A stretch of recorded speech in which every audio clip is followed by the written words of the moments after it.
Acabome de catar que faltan tamén os da comarca de Dirixoa, a eles tamén, e os de Pontedeume tamén, a eles tamén vai dirixido este acto. Como sabedes, a xente que estuvo aquí sofriu fame, torturas, cárcere, enfermedades, desterramento, entomárense nas súas propias casas, carecendo realmente do mínimo, perderon o seu patrimonio, súas empresas que homenaxeamos como Republicana de Honra 2025, Maruxa de Quereré, María del Carmen, Seijas. Por decir en algo, como non está aquí, si non nos guste nada que chegamos María del Carmen. María del Carmen, Seijas, Díaz, por respetar a memoria de súas familias. Ela coñeceu o que foi un tempo de paz na Segunda República, con todas as cantidades de problemas sociales que poudo haber, donde evidentemente os seus irmáns que estaban afiliados a CNT sofriron no barrio da Silva, bueno, no que era veciña miña, por suposto, que como se sabe son da Silva, novedosa a estas alturas, xa dixen todos os sitios. Ela sufriu realmente a represión en mans de seus irmáns, estaban continuamente perseguidos, xa no tempo da propia República. Hubo un tempo na República foi realmente o Bienio Negro, nese tempo que foi o resplandor do abismo da Silva de Abaixo, que se chama Maruxa o Centro, tamén foi represaliado. A partir de aí, co Frente Popular, realmente, que durou tan pouquiño tempo, escasamente 4 meses, realmente fixose moitísimas cousas e de aí que recolleran o nome para moita xente despois chegar ao tempo da sublevación militar do 36 e acabar asesinado. Un deles precisamente non acabaron asesinados, sino que os tres irmáns de Maruxa acabaron perseguidos como alimañas, igual que moitos outros compañeros e veciños da Silva. E así, por certo, o único que facemos é lembrar os que están aquí, que son os amigos, os primos Francisco Díaz, La Fuente, Luis La Fuente, que tamén son dos rapaciños de 18 anos que tamén asesinaron, os amigos da familia, como son Arturo Meirás, Fernando Pombo, Orlando Mosquera, os veciños que son José Boedo e Xosé Antonio Boedo, pai e irmán de Pucho Boedo, por tanto, noso veciño tamén, a máis de Alejandro Basilio Palacios, que tamén é avó do noso compañero Chema, e José Albedro, que tamén está aquí, que morreu asesinado no cuñado de Maruxa e morreu asesinado no campo de Buxi. Sin máis, para todos, memoria, justiza e reparación. Tamén este ano, durante todo este ano, está de aniversario, cumple o 20 aniversario da CRMH, unha historia da que debemos de sentirnos orgullosas e orgullosos, ¿no? Do acalado, do conseguido, do que fomos avanzando na loita por esa verdade, por esa justiza, por esa reparación.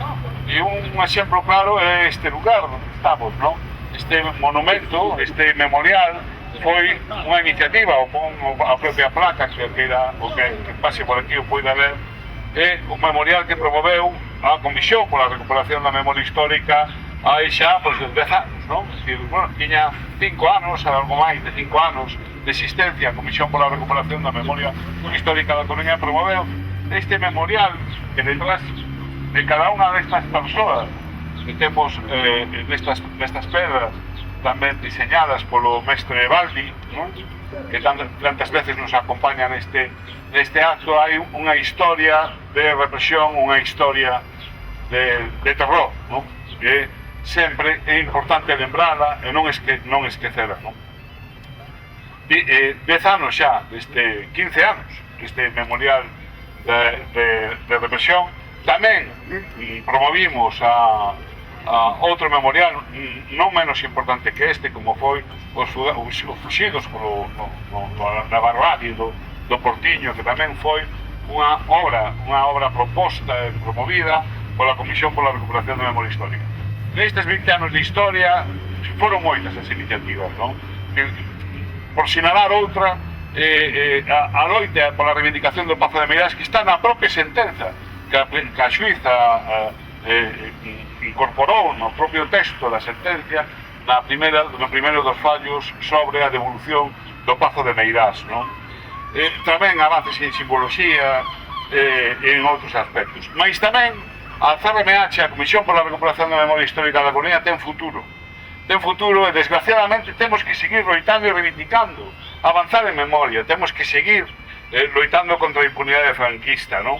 Esta península na que nos atopamos hai moita memoria aínda que por rescatar, hai moita memoria aínda por reivindicar.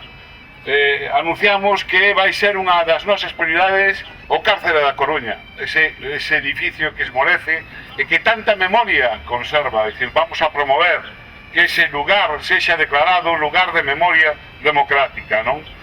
O cemiterio de Santa Amaro, que o noso compañeiro Rubén Centeno da Xunta Directiva ten tanta investigación detrás del e tanta luz puxo en riba do cementerio, que sin dúbida tamén vai facer que actualicemos o listado de persoas que siguen no esquecemento e que non está neste listado, porque de verdade que cando se promoveu viña como resultado dunha investigación profunda onde xa se decía na propia inauguración que compría ir actualizando en cada momento, non?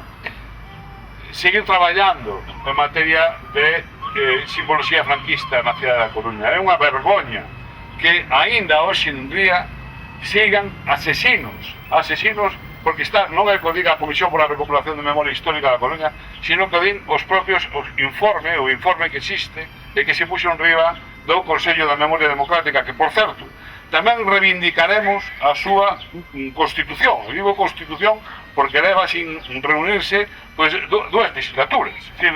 Isto é un auténtico cachondeo e seguiremos a reivindicar ese cumprimento, non? Como decía, en este espazo, o monumento ás vítimas do franquismo, compre sinalizar ese espazo, compre explicar ese espazo. Calquer veciño ou veciña que veña de fora non é capaz de determinar que significa ese espazo que está ao redor da Torre de Hércules, porque non existe ningún elemento que explique o que ali aconteceu e a barbarie que ali ten sucedido, non?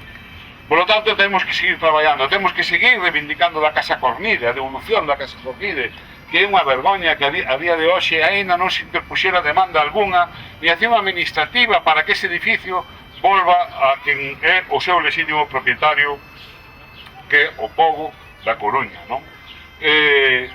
Seguir reivindicando tamén no plano legislativo. Compre que os galegos e galegas teñamos unha lei de memoria democrática. Que cando falamos que en tal sitio do Estado derogaron tal lei, rasgámonos as vestiduras, porque efectivamente é un atraco contra as vítimas do franquismo. Aquí non hai lei que derogar porque nunca houve ningún instrumento de memoria democrática que tuera tal nome e que podéramos usar como legislación de defensa das vítimas do franquismo. Por lo tanto, viva a Comisión pola Recuperación da Memoria Histórica da Coruña, verdade, xustiza e reparación e moita dignidade para as vítimas do franquismo. Moitas gracias.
Moitas grazas a todas e todos.